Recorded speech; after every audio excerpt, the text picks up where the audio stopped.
Quero cumprimentar a toda a sociedade civil, aos movimentos sociais que estiveram aqui e aguentaram firmemente aos horrores que foram ditos nesta sessão. Estamos aqui desde o meio-dia, talvez os movimentos sociais até mesmo antes, para acompanharmos essa sanha, essa obsessão, quase que um fetiche da perseguição dos direitos de uma comunidade já tão precarizada no Brasil. Não há outra explicação senão uma obsessão fetichista em um país que está com um desmatamento brutal, em um país onde há milhões de brasileiros passando fome, em um país onde nós tenhamos uma série de problemas graves, que nós tenhamos passado a tarde inteira aqui para discutir algo que é inconstitucional. Presidente, nobres colegas, nós não podemos confundir o parlamento com os púlpitos de nossas igrejas. Aqui foi buscado usar-se a Bíblia recorrentemente para pregar o ódio, para pregar a intolerância, e nós sabemos que essa é uma interpretação equivocada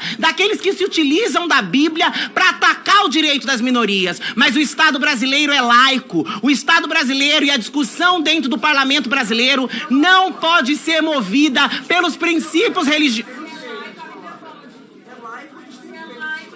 Presidente, eu pediria que Vossa Excelência recompusesse o meu tempo, porque eu ouvi os deputados em silêncio.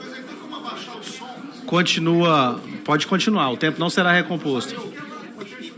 Obrigada, presidente. Obrigada, presidente. Então não se pode admitir que para atacar direitos de minorias, de grupos que já são historicamente atacados e perseguidos, se utilize da fé, da religiosidade e da espiritualidade. Em nome de Deus ou dos evangélicos que nós sabemos que não estão representados aqui. Esses não são evangélicos, esses não falam em nome de Deus. Esses usam a palavra de Deus, usam o evangelho para mascararem os seus ódios, para mascarar os seus preconceitos. Os verdadeiros evangélicos, os verdadeiros cristãos não estão aqui usando da palavra de Deus para atacar e perseguir o direito de uma comunidade que já é massacrada historicamente. Que bom que conseguimos chegar a um acordo, que bom que teremos a possibilidade da realização de uma audiência pública, podendo ouvir todos os lados. Mas para concluir, presidente, é importante marcar e demarcar que este é um debate superado, este é um debate inconstitucional. Já foi discutido pelo Supremo Tribunal Federal, que tem a capacidade e a condição de analisar a Constituição. O que os fundamentalistas querem é promover o caos, é promover a desordem, é promover a intolerância. Intolerância é essa que mata milhares de LGBTs que há mais no nosso país todos os dias. Intolerância é essa que empurra para as margens, para as mazelas e para a prostituição. Seguiremos firmes em nossa luta. Seguiremos firmes para que nenhum dos nossos direitos sejam revogados, para que nossas famílias sejam respeitadas, validadas e asseguradas pelo Estado. O que estamos debatendo aqui são direitos básicos, são direitos civis. Eu peço mais segundos para concluir, presidente. Tem encerrado o tempo de Vossa Excelência. Agora, nós assegura a palavra ao deputado Pastor Henrique pelo prazo regimental de 8 minutos, pela liderança do governo. Senhor presidente, eu quero mais uma vez me colocar em defesa da diversidade, do Estado laico, dos direitos humanos, da igualdade de direitos. E veja, se as pessoas, por uma determinada concepção religiosa, e aqui eu quero dizer textualmente, há diversidade de perspectivas e interpretações dentro do cristianismo. Inclusive o próprio protestantismo, de onde historicamente deriva o campo evangélico, o protestantismo nasce como direito de minoria, reivindicando a separação entre Estado e Igreja. Essa é a origem do próprio protestantismo. Então, há diversidade dentro do cristianismo. Ninguém pode falar em nome da totalidade do cristianismo. Existem milhares de LGBTs que amam o Evangelho, amam Jesus e amam quem são. É importante dizer isso. Esse discurso não monopoliza o cristianismo. Mas vamos pensar o seguinte aqui juntos. Se a pessoa pensa dessa forma e crê dessa forma, dentro de uma dinâmica do Estado laico e da democracia, qual é o sentido de pegar isso e, por meio do Estado e da regulação jurídica, impor isso ao conjunto da população? Isso é violento, isso é arbitrário. Se quer pensar desse jeito, pensa. Se quer crer desse jeito, crê. Mas não pode pegar isso e utilizar o Estado para, por meio da lei, negar o direito do outro.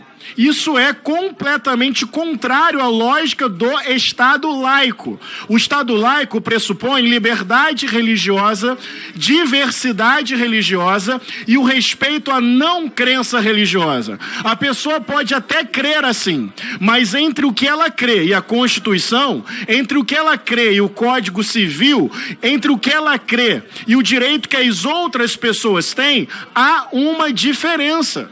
Quer crer dessa forma, creia, eu lamento. Mas não pode pegar essa paixão religiosa, que sequer é unanimidade dentro do cristianismo, e transformar em lei. Isso é arbitrário, isso é violento. É pegar uma doutrina religiosa e não reconhecer o direito do outro diante do Estado. Se a igreja não concorda, se uma determinada igreja, porque não são todas, não concorda, é só não celebrar. Mas o Estado não pode ser a extensão da igreja. Inclusive, essa é uma reivindicação histórica do protestantismo. O Estado é o Estado, a igreja é a igreja. Não é casamento religioso, é casamento civil.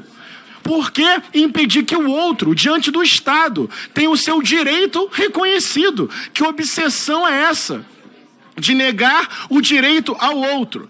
Então, para mim, basta a Constituição, com princípios fundamentais, para reconhecer o direito do outro. Mas, sinceramente, vou fazer brevemente um pequeno debate para falar com milhares de pessoas cristãs. Eu, como pastor, já acompanhei várias pessoas expulsas de casa, expulsas de ministério, numa falácia de eu amo você e odeio o seu pecado. O que se constrói é um ambiente tóxico, de violência. O que deveria escandalizar as pessoas é que a cada 34 horas um LGBT é assassinado. O que deveria escandalizar as pessoas é que esse é o país que mais mata transexuais e travestis no mundo.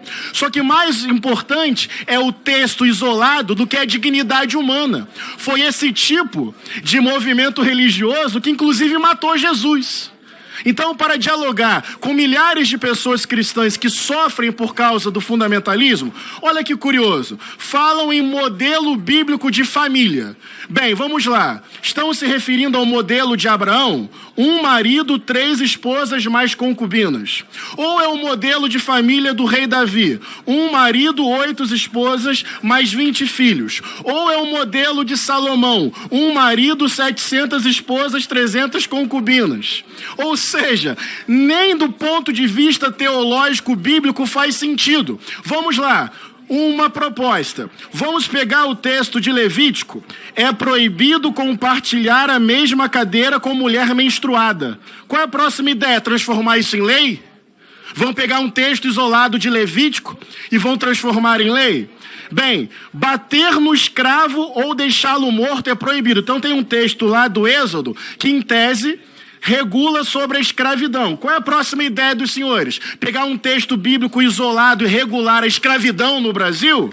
Ou então, apedrejar mulheres que não forem virgens no dia do casamento? Está em Deuteronômio. Está escrito. Em nome do está escrito. Pega um texto descontextualizado, usa como pretexto e alimenta o próprio ódio. Eu entendo que a Constituição é suficiente. Não tem que fazer debate bíblico para o conjunto da população, porque tem milhares de pessoas que não creem na Bíblia e não devem ser obrigadas a crer, e devem ser respeitadas, acolhidas e amadas. Mas eu quero dizer que até do ponto de vista bíblico, esse tipo de interpretação é absolutamente equivocada, porque fé que não é filtrada pelo amor, fé que não passa pelo teste do amor, fé que não se submete à capacidade de amar, para mim é em vão. Ainda que eu falasse a língua dos homens e dos anjos, sem amor eu nada seria. Então pega texto bíblico, sem contexto, monta uma doutrina, violenta pessoas, desrespeita o Estado laico, desrespeita a diversidade, desrespeita a Constituição. Quer ler a Bíblia dessa forma? Eu acho, sinceramente, teologicamente decadente essa leitura. Já pegaram um texto bíblico para colocar a mulher na fogueira da Inquisição. Já pegaram um texto bíblico para dizer que os negros eram inferiores e legitimar a escravização. Já pegaram um texto bíblico para perseguir indígenas. Texto fora de contexto vira pretexto para gente mais apegada ao dogma do que à dignidade humana. Daí fica um moralismo decadente, frio, antipático, hipócrita, escondendo as suas próprias contradições. Mas eu insisto, só estou falando isso porque esse projeto é de fanatismo religioso.